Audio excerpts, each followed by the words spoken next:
What if you were unarmed, facing a deadly attacker in a fight for your life? Wing Chun, a martial art forged in survival, was designed to end battles before they began. Centuries later, it's more relevant than ever. Today, we see influences of Wing Chun in law enforcement training, in pop culture, and influencing fighters worldwide. This is the complete story of Wing Chun's unstoppable rise. Imagine a time when even knowing martial arts could get you killed.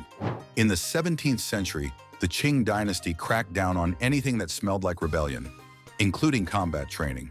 Martial artists went underground, fighting to keep their skills alive.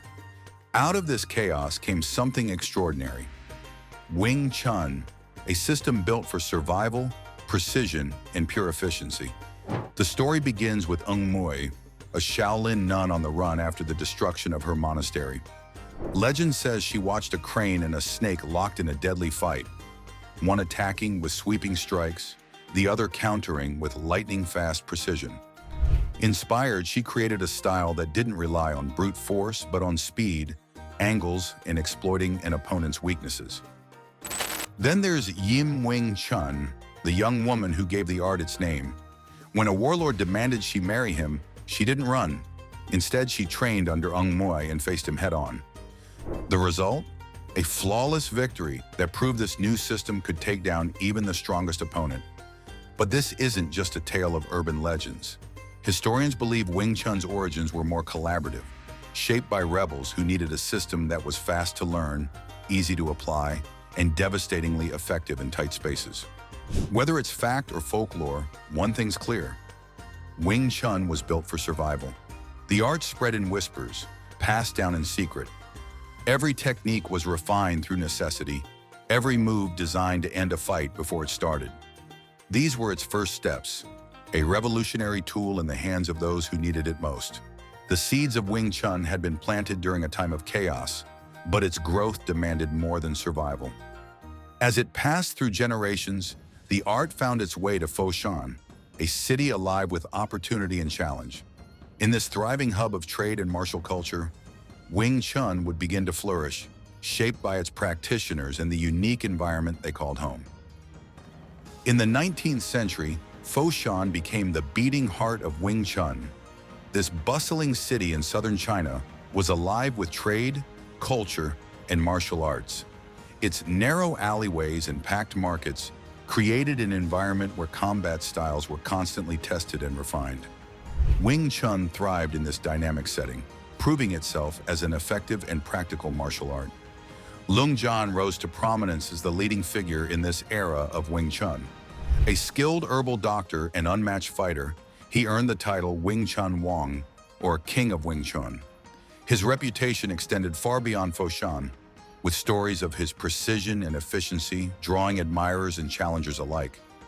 People didn't come to him just for medicine. They sought his expertise in martial arts. Knowing every move he taught carried the weight of experience.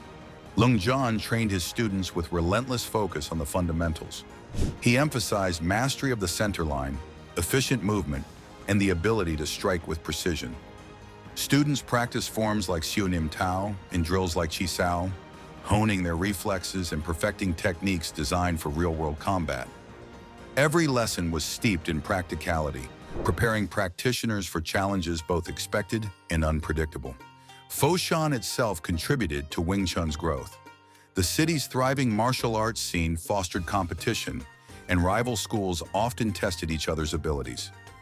These challenges drove Wing Chun practitioners to refine their techniques, ensuring the art stayed sharp and effective.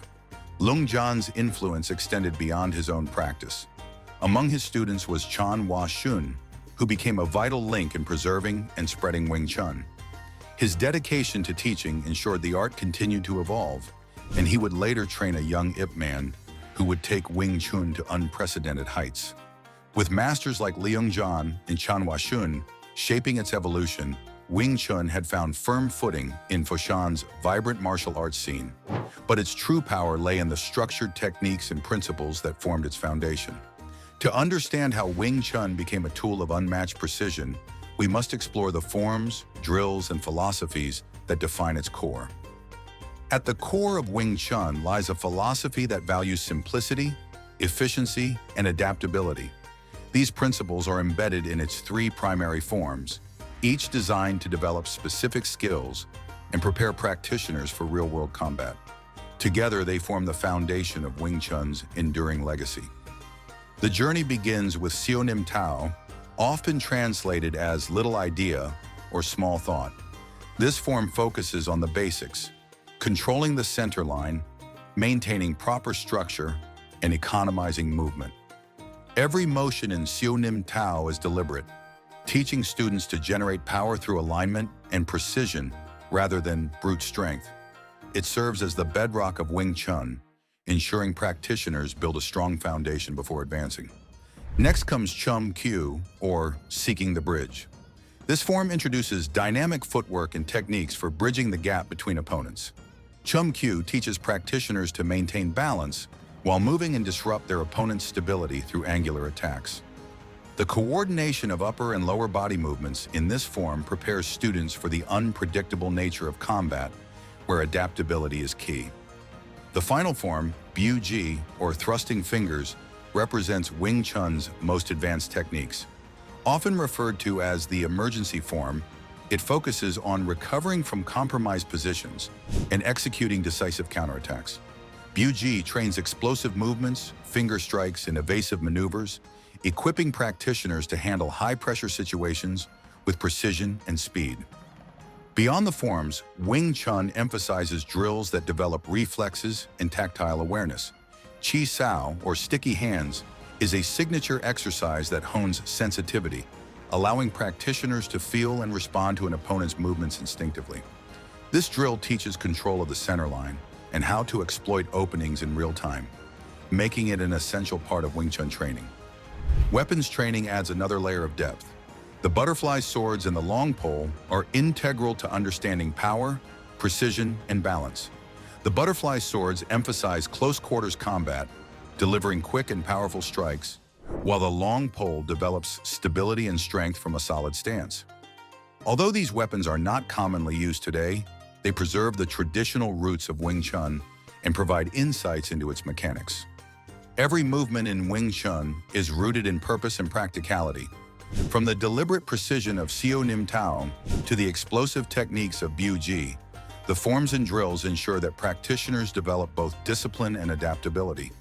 These foundations have been passed down through generations, ensuring that Wing Chun remains a martial art built for effectiveness and evolution. The forms and principles of Wing Chun gave it strength and structure, but every art needs a visionary to carry it forward. In the hands of Ip Man, Wing Chun would transcend its origins, becoming a martial art not just practiced but revered worldwide. His journey would redefine what Wing Chun could be. By the early 20th century, Wing Chun was thriving in Foshan, but it was Ip Man who turned it into something extraordinary. His mastery and vision shaped the art into a force that would resonate across generations and continents. Ip Man's journey began as a teenager under the watchful eye of Chanhua Shun, a master known for his relentless focus on discipline and precision. Chan's rigorous training forged Ip Man's skills, pushing him to internalize every movement. After Chan's passing, Ip Man continued his training with Ung Chung Sok, perfecting techniques that would later define his legacy. These early years cemented his reputation as a dedicated and skilled practitioner. In 1949, political chaos forced Ip Man to flee to Hong Kong. The city was a melting pot of culture and opportunity, and Ip Man saw the perfect stage for Wing Chun to evolve. Teaching from a modest space, he began training workers from Hong Kong's docks and factories. His methods focused on efficiency and real-world application, drawing students eager to master techniques that could protect them in dangerous situations. Ip Man's approach revolutionized Wing Chun. His students drilled Nim Tao to build structure and balance, practiced Chi Sao to sharpen reflexes, and trained tirelessly to ensure every move was instinctive. His teaching stripped away anything unnecessary, leaving a fighting system built for precision and adaptability. Among his students was Bruce Lee, whose rise to global fame became a turning point for Wing Chun. Lee's electrifying films like Enter the Dragon showcased the art's explosive speed and efficiency to audiences worldwide. Millions were introduced to Wing Chun through Lee's success, and its influence spread like wildfire. Ip Man's impact went beyond his classroom. He transformed Wing Chun from a regional tradition into a global phenomenon, ensuring its survival and growth. His teachings preserved its timeless principles while embracing modern demands, creating a legacy that continues to inspire martial artists across the world. Ip Man's impact on Wing Chun was profound, laying the groundwork for its spread far beyond Hong Kong. His students carried the art across borders, introducing its techniques and philosophy to new audiences. This marked the beginning of Wing Chun's rise as a martial art practiced and celebrated around the world. How does a martial art born in secrecy become a global movement?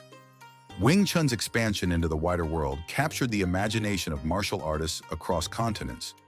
Its techniques offered precision, its philosophy inspired adaptability, and its simplicity created a universal approach to combat that resonated far beyond its origins. Hong Kong served as the perfect launching pad. Students from different corners of the world trained under Ip Man and returned home with Wing Chun's powerful techniques. Wang Shun Lung, often called the King of Talking Hands, became a key figure in promoting the art. His skill in challenge matches proved Wing Chun's practicality in real combat, earning the art respect among martial artists. Wang's success highlighted Wing Chun's focus on strategy and precision, inspiring many to explore its techniques. Bruce Lee became the most iconic figure to bring Wing Chun into the spotlight. Although he later developed his own martial philosophy, Lee's foundation in Wing Chun shaped his approach. Films like Enter the Dragon and The Way of the Dragon displayed the speed and efficiency of the art to audiences worldwide. Lee's charisma turned Wing Chun into more than just a martial art. It became a cultural phenomenon. By the 1970s and 1980s, Wing Chun schools were appearing across Europe, North America, and beyond. Instructors like William Chung, Moy Yat, and Augustin Fong played major roles in teaching the art to international students. Their dedication ensured that Wing Chun's core principles remained intact while adapting to diverse cultures and training methods. Wing Chun's philosophy resonated deeply with practitioners. Its focus on efficiency, adaptability, and using an opponent's energy created a system that went beyond combat. For many, Wing Chun became a way of thinking, offering lessons in discipline, problem-solving, and resilience. The art's influence reached even further. Mixed martial arts fighters integrated Wing Chun's close-quarter striking and center-line control into their techniques. Law enforcement agencies adopted its practical methods for controlling opponents, showing its effectiveness in real-world scenarios. As Wing Chun spread across the globe and gained a loyal following, it also faced new challenges. Questions about its effectiveness, disagreements within its community, and the pressures of commercialization began to emerge, sparking debates that continue to shape its journey. As Wing Chun grew into a global martial art, it faced scrutiny from both practitioners and critics. While its reputation for efficiency and practicality remained strong, disagreements within it. One of the biggest criticisms of Wing Chun centers on its performance in MMA. While the art's principles of speed, control, and close-quarters combat are widely respected, critics argue that it lacks the versatility needed for the cage. In MMA, where grappling and long-range striking dominate, Wing Chun's focus on close-range techniques can be limiting. This is by Wing Chun practitioners in MMA matches in competitive environments. Within the Wing Chun community, disagreements over authenticity and lineage have created friction. As the art spread, various schools emerged, each interpreting techniques and philosophies in unique ways. These differences have led to disputes among instructors and organizations, creating confusion for newcomers about what represents real Wing Chun. Despite this, many see these variations as opportunities for innovation and growth. The rise in Wing Chun's popularity has also brought concerns about commercialization.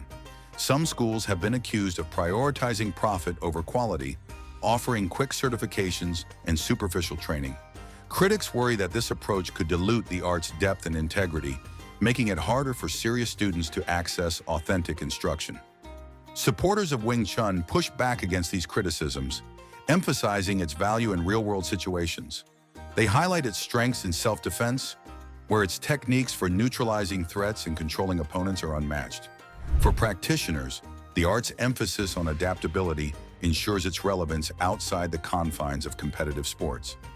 Despite the controversies, Wing Chun's legacy remains unshaken.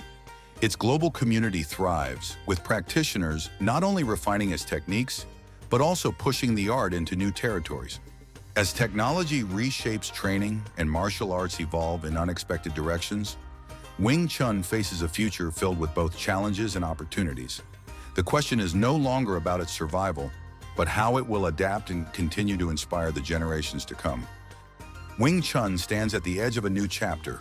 Its journey from secretive beginnings to global prominence reflects its adaptability and enduring appeal.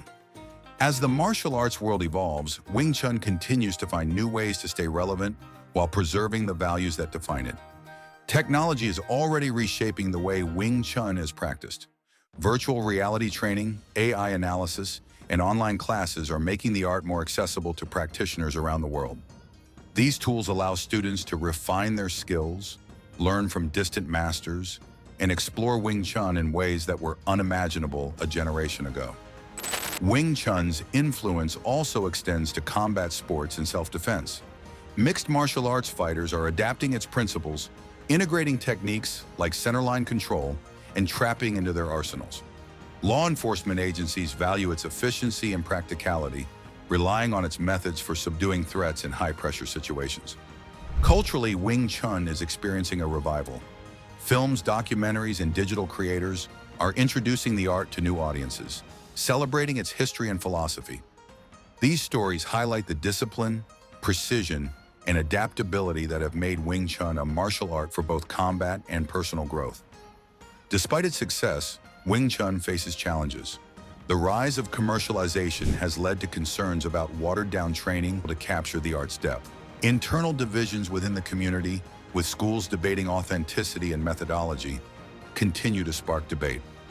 Wing Chun's resilience has carried it through centuries of transformation, rooted in principles that prioritize simplicity, efficiency, and adaptability. From the training halls of ancient China to modern gyms around the world, its journey reflects an enduring strength.